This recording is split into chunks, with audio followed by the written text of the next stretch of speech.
एक नई वीडियो में और इस वीडियो में हम देखेंगे तार सप्तक के दूसरे कवि। और इससे पहले हमने तार सप्तक एक जो था उसके कवि देख लिए थे और एक कहानी की तरह याद करने का उसका एक मैंने आपको ट्रिक भी बताई थी कि किस तरह से हम उसको याद कर सकते हैं।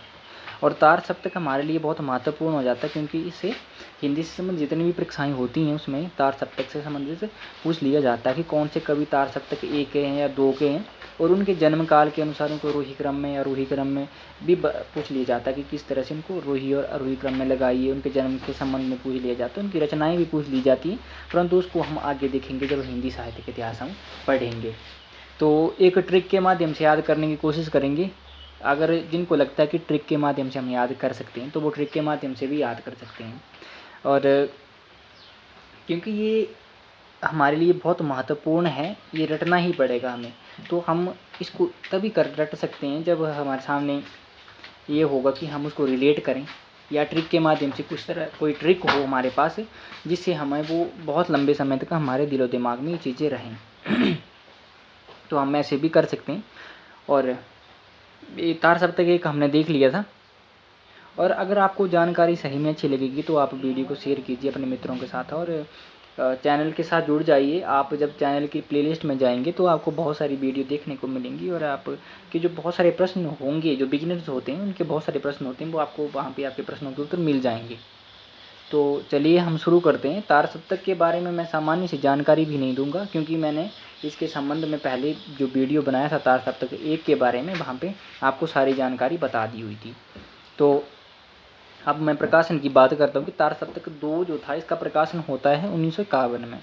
और इसके जो कवि थे वो थे शमशेर बहादुर सिंह, भवानी प्रसाद मिश्र, नरेश मेहता, शकुंत माथुर, हरिनारायण घनश्याम व्यास, धर्मवीर भारती और रघुवीर सहाय। ये सात जो कवि थे ये तार सप्तक 2 के बहुत महत्वपूर्ण कवि हैं। और तार सप्तक 3 तक जो कवि आते हैं उनके संबंध में पूछ लिया जाता है, बहुत सारी परीक्षाओं में तो पूछ लिया जाता है कि इनमें से कौन सा जो तार सप्तक 2 का कवि है, तार सप्तक 1 का कवि है, तार सप्तक 3 का कवि है। तो हमारे लिए बहुत महत्वपूर्ण है और हमें याद करना पड़ेगा।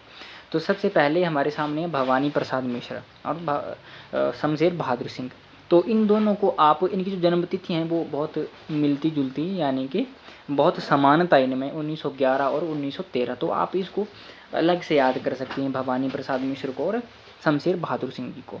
इनको दोनों को आप याद कर लीजिए क्योंकि आपको स्क्रीन पे दिख रहा होगा 1911 और 1913 में बहुत असमानता नहीं है।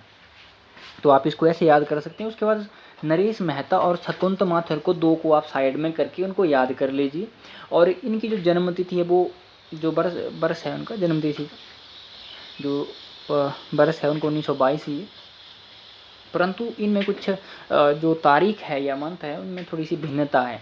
तो नरेश मेहता का जो जन्म है वो होता है 15 फरवरी 1922 को और शकुंत माथुर का जन्म होता है 20 मार्च 1922 को। तो इसमें थोड़ी सी असमानता है। और सबसे पहले अगर जन्म काल के संबंध में पूछ लिया जाए आपसे तो नरेश मेहता पहले आएंगे, ठीक है।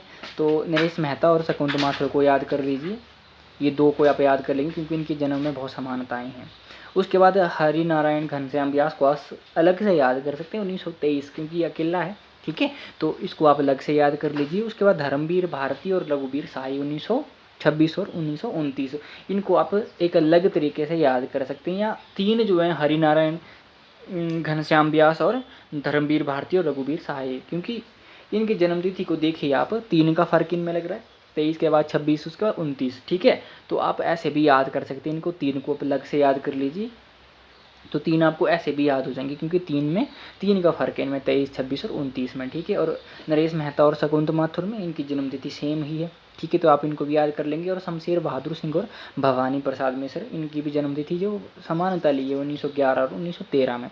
तो इस तरह से आप रिलेट करके कहानी की तरह याद कर सकते हैं। आपकी ये 7 कवि हैं। और अगर मैं आपको बताऊं कि एक ट्रिक मैंने आपके लिए बनाई है, जिनको लगता है कि हम ट्रिक के माध्यम से बहुत जल्दी याद कर पाएंगे या हमारे दिमाग में चीज़ें रहेंगी, तो मैं ट्रिक आपको बताता हूँ। तो ट्रिक थी कि हरि ने धर्मवीर से कहा भावनाओं का समन करो।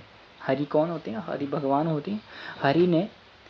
हरि ने धर्मवीर, 2 इंसान थे, 2 आदमी थे ये, ठीक है, इनसे कहा कि भावनाओं का समन करो, यानी कि इच्छाएं जो होती हैं हमारी, इच्छाएं हमारी ऐसी बढ़ जाती हैं कि हम अपने उद्देश्य को प्राप्त नहीं कर पाते हैं, ठीक है। तो इच्छाओं का समन करो, शांत करो, उनको ख़त्म करो, यानी कि ठीक है। हरि भगवान ने उपदेश दिया, आप ऐसे कह सकते हैं कि उपदेश दिया।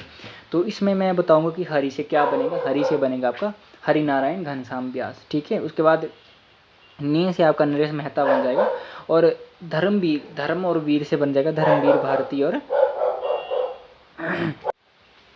हरि ने क्या कहा, हरि ने धर्म और वीर, ये दो उनके भक्त थे, ये भी कह सकते हैं क्योंकि भक्त थे, दो इंसान थे। उनसे उन्होंने कहा कि अपनी इच्छाओं पे, ठीक है, अपने उद्देश्य को प्राप्त करने में जो बाधक होती हैं इच्छाएं हमारी, ठीक है, उनका समन करो, ठीक है। तो इसका देखिए हरि से बनेगा आपका हरि नारायण घनश्याम व्यास, ठीक है। उसके बाद ने से नरेश मेहता, धर्म से धर्मवीर भारती, और वीर से रघुवीर शाही ले सकते हैं आप, और शे से ले सकते हैं आप सकंत माथुर। कहा जो है यहाँ पे उसको आप कैंसिल कर दीजिएगा, ठीक है, उसको कैंसिल कर दीजिए। भावनाओं यानी कि भावना से लेंगे आप भवानी प्रसाद मिश्र, और का को भी यहाँ पे कैंसिल कर सकते हैं, ठीक है। और उसके समन से ले लेंगे आप शमशेर बहादुर सिंह, और करो को भी आप यहाँ पे कैंसिल कर देंगे, उसको हटा देंगे। तो आपको वाक्य क्या याद करना कि हरि ने धर्मवीर से कहा भावनाओं का समन करो, ठीक है। एक भगवान है, ठीक है, हरि भगवान को कहते हैं। हरि भगवान ने अपने भक्त धर्म और वीर नाम के दो भक्त थे, उनसे कहा कि अगर आप अपने उद्देश्य को प्राप्त करना चाहते हैं तो अपनी भावनाओं का समन कीजिए, उनको ख़त्म कीजिए, ठीक है। तो ये आपके लिए ट्रिक थी। अगर आपको ट्रिक के माध्यम से याद करना अच्छा लगता तो आप ट्रिक के माध्यम से याद कीजिए, ठीक है। और आपके लिए दूसरा सप्तक हो गया है। तो दोस्तों अगर आपको वीडियो सही में अच्छी लगती है तो आप वीडियो को शेयर कीजिए अपने मित्रों के साथ, चैनल को सब्सक्राइब कीजिए, और मिलते हैं फिर हम अगले वीडियो में, और तब तक के लिए बहुत धन्यवाद आपका।